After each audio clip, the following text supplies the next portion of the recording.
ভারতের হাই কমিশনারকে ডেকে বাংলাদেশের পররাষ্ট্র মন্ত্রণালয়, ভারতের প্রধানমন্ত্রীর এহেন মিথ্যা, অসত্য, শিষ্টাচার বহির্ভূত আরেকটি দেশের বিজয় দিবসকে নিজের বিজয় দিবস বলে ডাকাতি করে নেওয়ার প্রবণতার বিরুদ্ধে আপনার প্রচন্ড প্রতিবাদ জানানো, এবং আমরা ভারত সরকারের বক্তব্য চাই।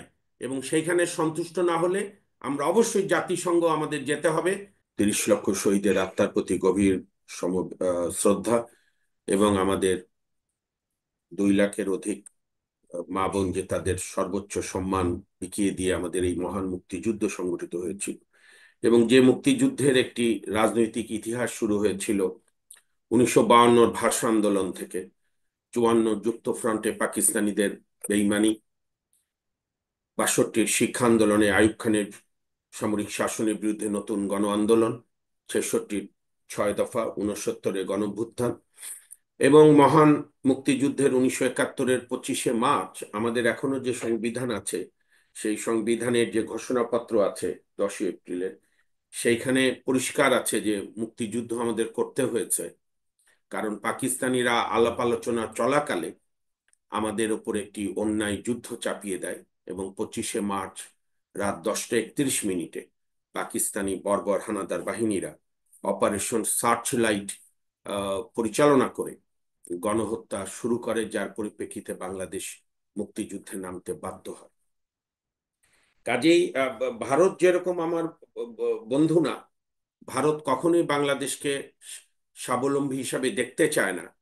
আবার যে দেশের জন্য আমাদের ইভেন বঙ্গবন্ধু ছাত্র জীবনে পাকিস্তান আন্দোলন করেছে, অন্যান্য নেতারা করেছে, 2000 কিলোমিটার দূরে হলেও যে দেশের প্রতি আমরা এত ভালোবাসা রাখলাম, পাকিস্তান নামক রাষ্ট্রের মধ্যে ঢুকলাম, যার সঙ্গে আমার ভাষার মিল নাই, যার সঙ্গে আমার সংস্কৃতির মিল নাই, যার সঙ্গে আমার কৃষ্টির মিল নাই, শুধু মিল ছিল যে আমরা সংখ্যাগরিষ্ঠ একটা ধর্মে বিশ্বাসী।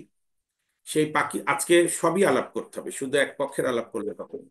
সেই পাকিস্তানিরা প্রথমেই 48 সালে 30শে জানুয়ারি পাকিস্তান রাষ্ট্রের প্রতিষ্ঠাতা মোহাম্মদ আলী জিন্নাহ এই ঢাকা বিশ্ববিদ্যালয়ের কার্জন হলে এসে প্রথম আমার ভাষার উপরে আঘাত করলো।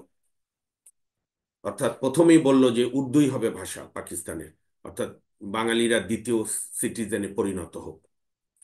এবং তারপর ইতিহাস আমরা সবাই জানি, পাকিস্তানিদের বর্বরতা, বারবার নির্বাচন করে নির্বাচন না মানা, এখানে সরকার বদলানো, সামরিক শাসন, আমাদেরকে শাসন শোষণ সব জায়গায়।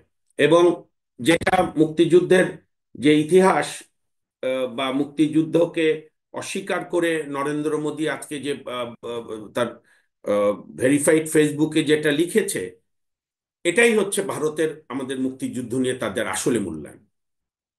এবং আমি এটা গত 7-8 বছর ধরে আমার পরিচিত অনেক সার্কেলে আমি বলবার চেষ্টা করেছি।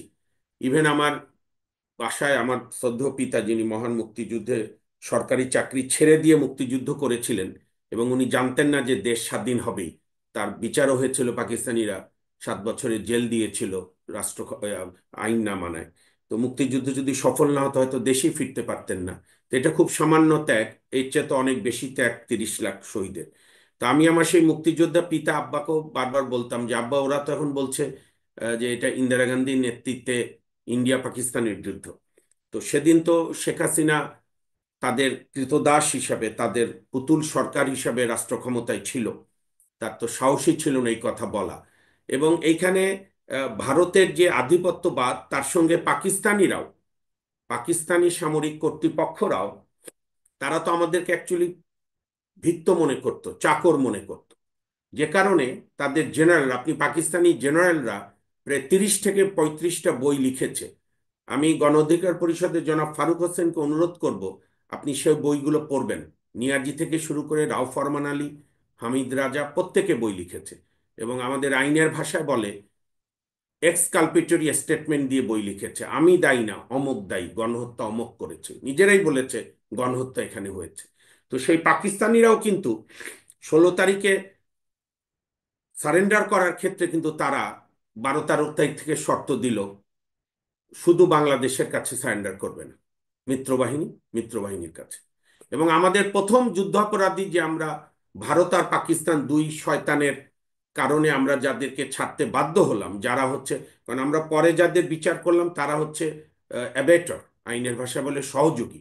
মূল আমার যে গণহত্যা, যে পাকিস্তানের 194 জন, বিশেষ করে জেনারেল প্রায় 45 থেকে 50 জন যারা যুদ্ধ অপরাধ সংগঠিত করেছিল, সেখানে ইন্ডিয়া এবং পাকিস্তান, অর্থাৎ ইন্দিরা গান্ধী এবং ওর নাম কি, জুলফিকার আলী ভুট্টো, তারা জি। দুইজন সিমলা বসে চুক্তি করে তাদের নিজেদের একে অপরের জমিও ফেরত নিল কাশ্মীর সীমান্তে। মানে আমার শহীদের, লাখো শহীদের রক্তের উপর বাংলাদেশ হলো। আর ইন্ডিয়া পাকিস্তান দুই দেশই তারা তাদের স্বার্থ আদায় করলো, বিনিময়ে আমরা নতুন দেশ, আমাদেরকে বাধ্য করলো। এই কথা বলল ইন্ডিয়া যে এখন ছেড়ে দাও ওদেরকে, আমাদের এখানে এসে থাকুক বন্দি অবস্থায়, এইটার বিচার আন্তর্জাতিকের আদালতের মাধ্যমে হবে। তো ওই প্রথম হুম। বাংলাদেশে মুক্তিযুদ্ধের পরে আমরা বাধ্য হলাম ইন্ডেমনিটি করতে, অর্থাৎ পাকিস্তানি যুদ্ধাপরাধীদের আমরা ভারতের হাতে তুলে দিলাম। আহ, পাকিস্তান এবং ভারতের চক্রান্তের কাছে আমাদের এই আমাদের তদানীন্তন নতুন দেশের নেতৃত্ব হয়তো আপনার নানা কারণে এইটা জোরালো করতে পারেনি। তো সেদিক দিয়ে তো আমরা শুরুতেই সেই ধাক্কাগুলো খেলাম। এবং যে কারণেই, কারণ ধরেন আজকে আমার পক্ষে কে ছিল না ছিল তার চেয়েও বড় জরুরি ছিল, আমি যেটা বহুবার বলবার চেষ্টা করেছি, আমাদের ছিল স্বায়ত্তশাসনের অধিকার থেকে আত্মনিয়ন্ত্রণের অধিকার। আর ভারতের পররাষ্ট্রনীতি ছিল পাকিস্তানকে দুই টুকরো করো।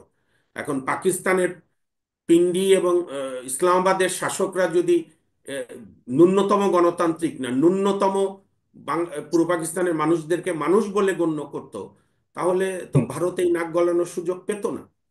আজকে আমরা হুম। সে কারণে ভারতকে যেরকম নিন্দা জানাই, আজকের এই দিনে আমি তীব্র ঘৃণার সঙ্গে উচ্চারণ করি পাকিস্তানি সামরিক বাহিনীদের নাম, পাকিস্তানের তদানীন্তন নেতা জুলফিকার আলী ভুট্টো। ইতিহাস পড়লে দেখবেন ভুট্টোর সেই বিখ্যাত উক্তি, উধার তোমার, উধার তোম লো, ইধার হাম লেঙ্গে, অর্থাৎ ওই পাশ হচ্ছে শেখ মুজিব তুমি নাও, এই পাশ হচ্ছে আমি নেব, মানে পশ্চিম পাকিস্তান তদানীন্তন। এবং আমি জি। পাকিস্তানি এক জেনারেলের বইটি পড়েছি যে পাকিস্তান আর্মিরা যে ভুট্টোকে ফাঁসি দিয়েছিল, সেটা তার মূল হুম। অপরাধ ছিল ওই কাকে মারা টারা না। তারা মনে করে যে তাদের দৃষ্টিতে পাকিস্তান দুই ভাগ হওয়ায় মানে আমরা স্বাধীন হওয়ায় ভুট্টোর একটা অপরাধ ছিল।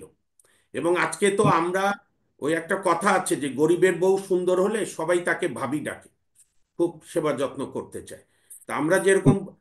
আমরা যেরকম ভারতেও চোখে চোখ রেখে কথা বলতে পারি না, আমরা পাকিস্তানেও আজ পর্যন্ত পাকিস্তান একটা দুঃখপন্ত প্রকাশ করেনি, যেটা দ্বিতীয় বিশ্বযুদ্ধের পর অসংখ্যবার পরাজিত দেশরা বিজয়ী দেশের কাছে প্রকাশ করেছে। জি। শেষ করতে হবে। হুম। হ্যাঁ, জাপান কোরিয়াদের কাছে মাপ চেয়েছে নারী নির্যাতনের জন্য। তা আমরা সেটাও করাতে পারিনি। এখন আমি শেষ করছি। সুতরাং আমাদের বীরত্ব গাথা, আমাদের শহীদদের আত্মত্যাগ, আমাদের সেনাবাহিনীর আত্মত্যাগ, জনগণের আত্মত্যাগ, আমাদের যে জনযুদ্ধ, মুক্তিযুদ্ধ, রুমির মতো ছেলে যে আমেরিকায় ভর্তি হওয়ার চান্স পেয়েও ভর্তি না হয়ে মুক্তিযুদ্ধে ঝাঁপিয়ে পড়ে গেরিলা যোদ্ধা হয়েছিলেন, এই সমস্ত আত্মত্যাগ নরেন্দ্র মোদী কথায় আপনার ইতিহাস থেকে বিলুপ্ত হবে না, ইতিহাসের যথা জায়গায় রাখবে।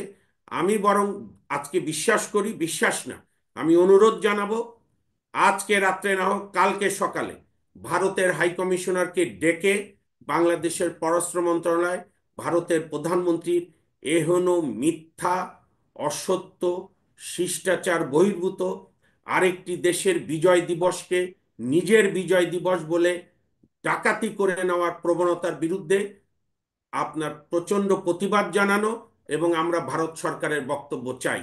এবং সেইখানে সন্তুষ্ট না হলে আমরা অবশ্যই জাতিসংঘ আমাদের যেতে হবে, যে অন্য সব বাদ দেন, শোষণ শাসন তো করছেই, ভারত অত্যাচার করছে, আহ, পানি কখনো ছেড়ে দিয়ে ডুবাচ্ছে, আবার গ্রীষ্মকালে পানি ছেড়ে না দিয়ে আমাদেরকে মরুভূমি করছে। এখন আমার মুক্তিযুদ্ধ, আমার বিজয়ের ইতিহাসও ছিনিয়ে নিচ্ছে পকেটমারের মতো। তো এগুলো আজকে আমাদের সারা বিশ্বে আমাদের জানাতে হবে। আমরা তীব্র নিন্দা করি।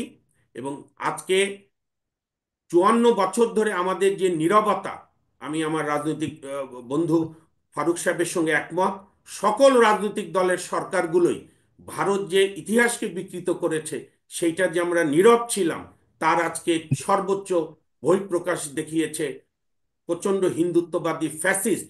এবং আপনারা জানেন 2014 পর্যন্ত মার্কিন জি। যুক্তরাষ্ট্র তাকে ভিসা দেয়নি, কারণ সে গণহত্যাকারী গুজরাটের। তার এই বক্তব্য আমি তীব্র নিন্দা করি।